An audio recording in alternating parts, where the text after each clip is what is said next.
So, ito pala yung kaganapan sa part 1 mga tol. Galing kami si Kihor Fort, sinundo kami ni Mami Cherry, ng mami ng lahat. So, ayan, at tumirik nga kami sa gitna ng kabundukan. At para umandar ulit, kailangan namin siyang itulak pataas. Yun nga lang, hindi namin matulak pataas. Dahil kulang yung lakas namin, si Ate Chat lang yung nagtutulak ng malakas.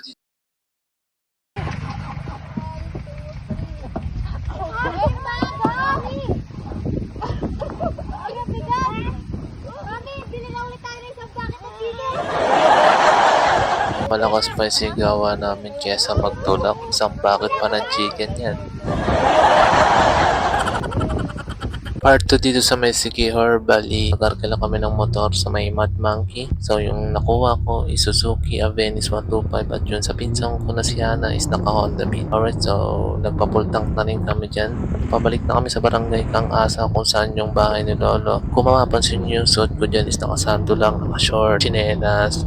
Dito naman kasi mga tol sa may province ng Sikihor, hindi naman siya gaanong mahigpit. Hindi naman siya katulad ng Manila na sobrang higpit. Para lang akong bagong gising na bibili ng pandesal sa may gilid. Sa mga nagtatanong kung magkano rentahan ng motor, itong gamit ko na Suzuki Avenis is 450. 24 hours na siya at yung isang Honda Beat is 350. Pag mas mataas ang CC, mas mahal. At dahil bago ako dito, takbong banayad lang tayo. Ang kagandahan dito ang mga tol, halos walang dumadaan na sasakyan. Karamihan talaga na dumadaan dito is mga motor.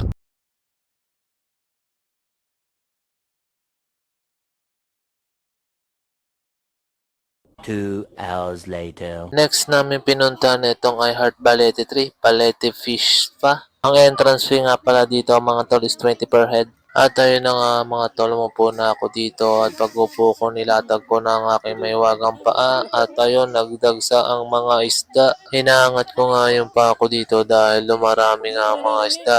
Yung mga isda sa katabi ko sa akin naglipatan. Nahiya naman ako dahil masasayang yung binayad nilang 20 pesos. Isang paa na nga lang muna yung binaba ko para hindi masyado silang dumagsa. At ito yung Balete 3 mga tol. Yung katabi ko dyan sa kaliwa yung mga pinsan ko. Ito yung paa ng pinsan ko. Ayan.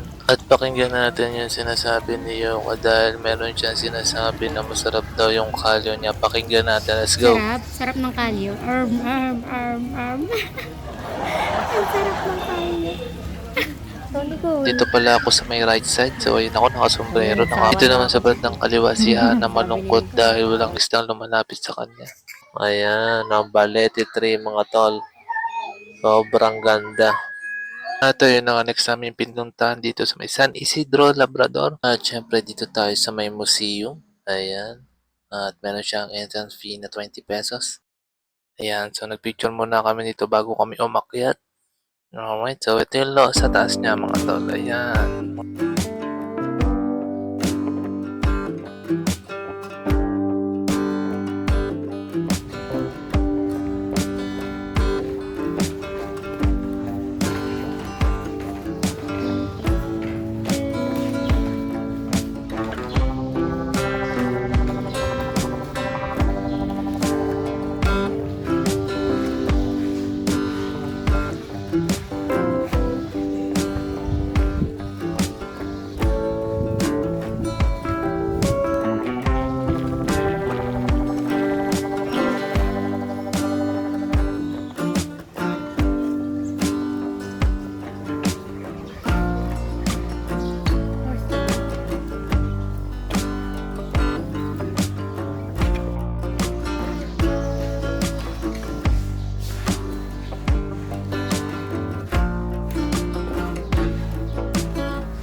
At hanggang dito na lang muna. Kita-kits ulit tayo sa part 3. Let's go!